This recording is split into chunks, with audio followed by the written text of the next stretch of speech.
गर्मी का मौसम था। गांव के बाहर विशाल बरगद के पेड़ के नीचे भगवान बुद्ध अपने शिष्यों के साथ बैठे थे। हवा धीमी धीमी चल रही थी और वातावरण बड़ा ही शांत था। गांव के लोग बुद्ध का प्रवचन सुनने इकट्ठा हुए थे। बच्चे, बूढ़े, स्त्रियां सब उनके उपदेश सुनने के लिए उमड़ पड़े। बुद्ध ने बड़ी शांति से कहा, मनुष्य का जीवन तभी सुंदर है जब वह क्रोध और अहंकार से मुक्त हो। गुस्सा एक आग है जो सबसे पहले उस व्यक्ति को जलाती है जिसके भीतर वह है। लोग मंत्रमुग्ध होकर उनकी बातें सुन रहे थे, लेकिन भीड़ में एक व्यक्ति था जिसका मन क्रोध से भरा हुआ था। उसका नाम था देवदत्त। वह बुद्ध के विरोधियों में से एक था और उसे यह अच्छा नहीं लगता था कि गांव के लोग बुद्ध की बातें माने। देवदत्त अचानक खड़ा हुआ और ऊंची आवाज में चिल्लाने लगा, यह सब झूठ है, तुम लोगों को धोखा दे रहे हो। धर्म के नाम पर तुम लोगों को अपनी ओर खींचते हो। तुम्हारी बातें किसी काम की नहीं हैं। उसकी आवाज गुस्से से कांप रही थी। गांव वाले सहम गए। शिष्यों ने तुरंत बुद्ध की ओर देखा। वे सब भी आहत हुए और बोले, गुरुदेव, यह अपमान है, इसे तुरंत रोकना चाहिए। अगर यह चुप नहीं हुआ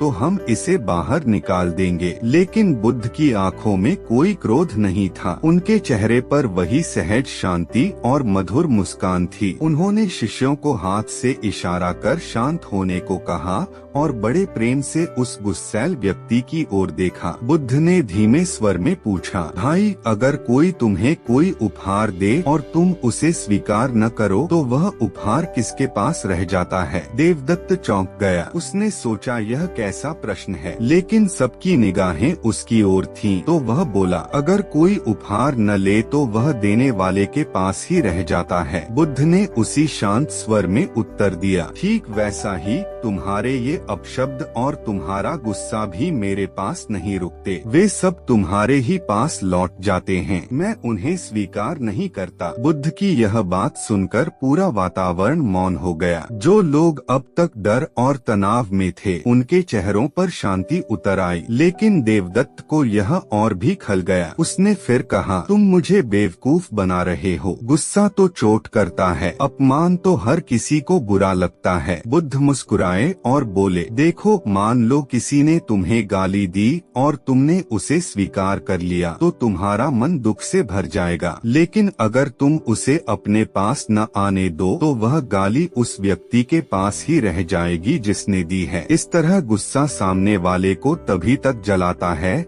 जब तक हम उसे पकड़कर रखते हैं। यह कहते हुए बुद्ध ने पास बैठे शिष्य आनंद की ओर देखा और बोले, आनंद, तुम रोज गांव के बच्चों के साथ खेलते हो, है ना? आनंद ने सिर हिलाया। तो बताओ, अगर कोई बच्चा तुम्हें पत्थर दे और तुम उसे उठाकर फेंको ही न, तो क्या वह पत्थर तुम्हें चोट पहुंचाएगा? आनंद बोला, नहीं गुरुदेव, अगर मैं पत्थर स्वीकार ही न करूं तो वह मुझे चोट नहीं देगा। बुद्ध ने सबकी ओर देखकर कहा, बस यही जीवन का सत्य है। गुस्से और अपमान की गठरी हमें तभी चोट पहुंचाती है जब हम उसे स्वीकार कर लेते हैं। गांव वाले बुद्ध के इस उत्तर से स्तब्ध थे। इतने सरल शब्दों में इतनी गहरी शिक्षा उन्होंने पहले कभी नहीं सुनी थी। देवदत्त की आंखें भर आईं। वह अचानक बैठ गया और उसका स्वर बदल गया। उसने कांपती आवाज में कहा, गुरुदेव, मैं आपसे द्वेष रखता था। मैंने सोचा था कि आप लोगों को बहका रहे हैं,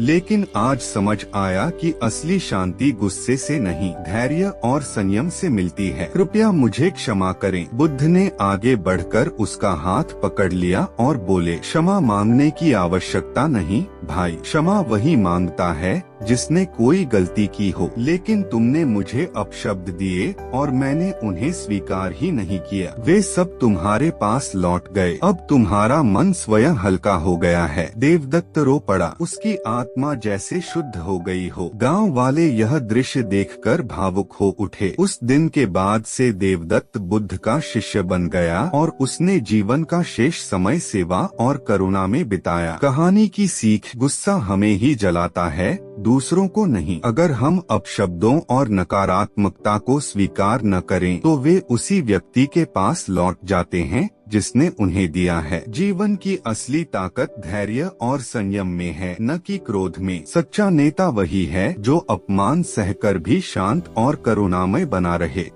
आपको यह कहानी प्रेरणादायक लगे तो वीडियो को जरूर शेयर करें। हर कहानी में छुपा है एक सबक। जुड़िए कृष्णवेस AI के साथ।